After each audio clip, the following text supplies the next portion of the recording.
चा तिढा कायम असताना ठाकरेंकडून समन्वयक जाहीर करण्यात आलेला आहे। समन्वयकपदी आदित्य शिरोडकर यांची नियुक्ती करण्यात आलेली आहे। मनसेमध्ये ठाकरेंच्या सेनेमध्ये असलेले आदित्य शिरोडकर हे समन्वयकपदी आहेत। चेतन सावंत आपले प्रतिनिधी सध्या आपल्या सोबत आहेत, त्यांच्याकडून अधिकची माहिती घेऊयात। चेतन,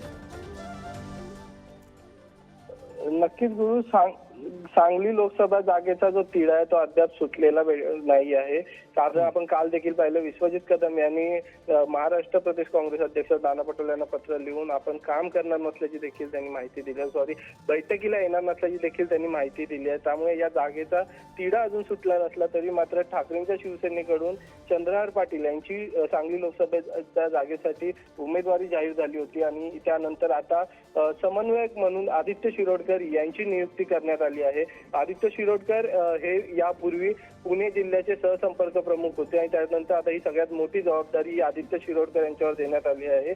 आदित्य शिरोडकर यांनी उद्धव ठाकरे मुख्यमंत्री असताना मनसेतून थेट उद्धव ठाकरेंच्या शिवसेनेमध्ये प्रवेश केला होता आणि त्यानंतर त्यांना पुण्याचे जिल्हा सहसंपर्क प्रमुख पदाची जबाबदारी देण्यात आली होती आणि त्यानंतर आता लोकसभा निवडणुकीच्या पार्श्वभूमीवर ही सगळ्यात मोठी जबाबदारी त्यांच्यावर देण्यात आल्याचं चित्र पाहायला मिळतंय। एकीकडे महाविकास आघाडीमध्ये सांगलीच्या जागेवरून पेच निर्माण झाला आहे, तर दुसरीकडे मात्र ठाकरेंची शिवसेना ही जागेसाठी उमेदवार डिक्लेअर करून ही जागा आता लढवण्याच्या तयारीत एक पाऊल पुढे टाकलेलं पाहायला मिळत आहे। गुरु, अर्थात धन्यवाद या सगळ्या सविस्तर माहितीसाठी।